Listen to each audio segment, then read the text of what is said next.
Hello, welcome to this edition of Maths Not Live, where I am completing a recent decimals topic.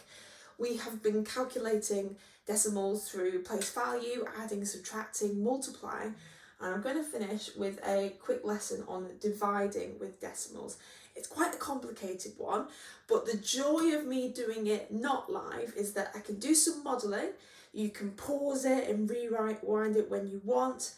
I'm going to give you the opportunity to pause it and have a go at some questions, and then for me to rewatch it and practice it. So I'm sure you'll be really good at it by the end, but don't worry if you're not, because it is tricky, okay? Really pushing into higher year 6 here. So dividing by decimals, it can be complicated because there's different part of a calculation that could have decimals in it. Now, obviously, I'm going to start with an example where there's no decimals, okay, and we're used to topics like this. If you're dividing 12 by 2, you are dividing 12 across 2 parts, okay? So if you have 2 sections, you'd be 1, 2, 3, 4, 5, 6, 7, 8, 9, 10, 11, 12. So if you split 12 into 2 parts, there are 6 in each part. 6 in each part. We get that. So, what happens if one part of this calculation, for example here, has a decimal? Now, the first rule I want to tell you, / remind you, is that when the number that's doing the dividing is a whole number, your answer is going to be smaller when it's the whole number, okay? Now, 1.2. There's a couple of ways I want to show you this, okay? If we split this, if we partition 1.2, that would be 1 and 0.2. Okay, so if we split each of those by 2, half of 1 is 0.5. Half of 0.2 is half of 2, which is 0.1. And if you blend those together, remember we partitioned it, so we put it back together, is 0.6. Lost my board rubber again. Oh well. It's 0.6, and that is the answer, okay? But I want to show you another way if it's an odd number. What you could do is, because you're dividing by a whole number, you could just do bus stop. So you'd put the number that's being divided underneath, make sure your decimal point is lined up. How many times can you divide 2 by 1? You can't do it. We carry our 1 across. How many 2s are in 12? 6. So the answer's still 0.6. And can you see the answer has got smaller? You're splitting 1.2 in half. What have I done with my board rubber? Oh well. Okay, so we've done it with a whole number. We've had a look when the first part is the decimal. What happens now? Because now it's the second part that is the decimal. And this is the hardest bit to get your head around, completely understandably. Sometimes I get a bit kerfuffled with it. So, because we're dividing by a decimal, you'd think, and when we talk about decimals, normally we think of smaller values, okay? But I want you to imagine something like this. Let's say we make our whole number a bit smaller, as small as you can get, 1, okay? And we're going to divide that by 0.2. That means how many lots of 0.2 can you fit into 1?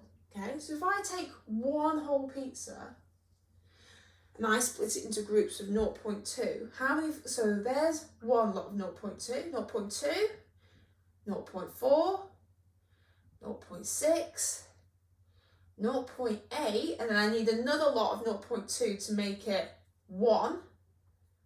So counting up 0.2, 0.2, 0.2, 0.2.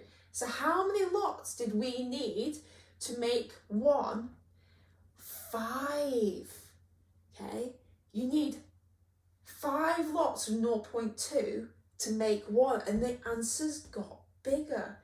So because you're dividing by a decimal, you're going to have more parts in your answer. Doesn't it seem really weird? But if you think about it, because the number that's doing the dividing has got 10 times smaller, your answer is going to be 10 times bigger. Okay, so 12 divided by 0.2 is 60. Okay, it's 60. I want you to try and remember that rule, that the numbers, the pattern's the same, but your number is going to get bigger at the end. And I'll show you with different examples. Okay, we could times this by 10 to make it bigger, but then we'd still, if we times it by 10 to make it into 2, we'd have to balance it and times our answer by 10 to make it into 60. Okay, if we times the number that's doing it, it would still become bigger. Okay, where is my board rubber? It's completely disappeared. I don't know where I've thrown it to. See, even when it's not live, it can go quite funny like this. Okay, so let's show you another example. Let's try some odd numbers. So 15 divided by 3. We know that's 5. Okay. So what if the first number is a decimal and we're still dividing it by 3? Okay. Bus stop. 1.5, 3. Line your decimal point up. How many 3's can you fit into 1? 0. Carry 1. How many 3's can you fit into 5? 15 even, 5. So the answer is 0.5. You see the pattern again? So with this one, if it's 15 divided by 0.3, you're dividing it by 10 lots more. Okay? You'd have to make it into the one at the top. Here, you have to times it by 10, and that would make 15 divided by 3, which is 5. But because you've made it 10 lots more to get to here, you'd have to make the number at the end 10 lots more. So it would be 50. Okay? Just want to show you another one while I remember. If they're both decimals, if it's 1.5 and 0.3, they can cancel each other out. Okay, if you take the decimal out of both sides, if they're 2-digit number, if you times them both by 10, that makes the same what you started with. So that would be 5. You can times it by 10 and make it 15. You could times it by 10 and make it into 3. And it would be the same answer. Where has it gone? I've got no idea. You'll all be like, oh, even though it's not live, it's exactly the same type of maths live lesson with Steph making mistakes. Right, I'm going to show you one more example and I want then you to have a go. So, 6 divided by 3. 6 divided by 3 is 2. So if it was 0.6 divided by 3, okay, let's do a bus stop, okay. How many 3's can you fit into 0? Well, 0, there's nothing to carry. So how many 3's can you fit into 6? 2, so 0.2, okay. And I think you guys now know what the answer to the next one is, but try and, because you've seen the pattern here, but you might get a question completely on its own at school, and it's like, what do I do? So remember, if it's 6 divided by 0.3, because you'd have to make it 10 times bigger to make it 6 divided by 3, you'd have to make your answer also 10 times bigger.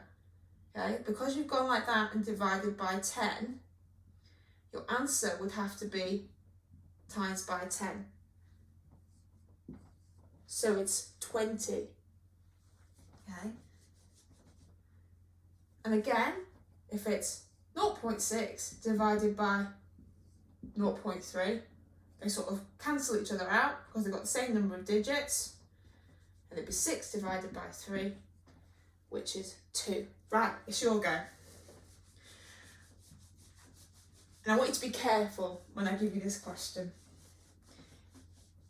Let's see who's watching carefully. Okay. So you've got 24 divided by 3. And then I want you to do 24 divided by 0.3. 2.4 divided by 3. And then 2.4 divided by 0.3. Right, pause the video now, have a go, and you should be back now. So 24 divided by 3. How many 3s are in 24? 3, 6, 9, 12, 15, 18, 21, 24. That's the most important start. 8. Getting the whole number right. So 24, and this time you're dividing it by 0.3. Okay, so if I wanted to make that, if I'm looking at going, well, how do I divide it by, what if I times it by 10 and made it 24 divided by 3? That would be 8.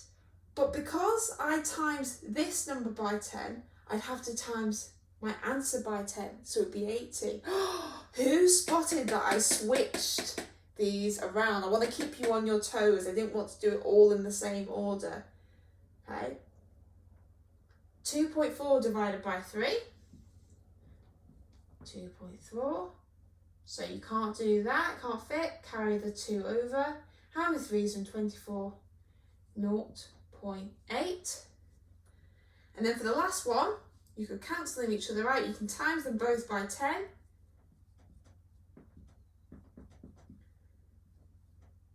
Okay, so now they're both the same, so you do the exact same sum, which is 8.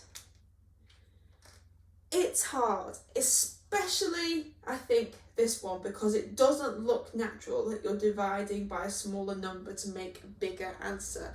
But use that example of 1, and if you divide 1 by a smaller part, you're going to have more parts left over. Okay, if you divide 1 pizza by 5, you're going to have more amounts than 1, if I'm trying to make sense. So go away and practice it. If you've got any questions, send it to me, and I hope this was as helpful as possible. Okay, take care. Thank you very much, everyone. Bye bye.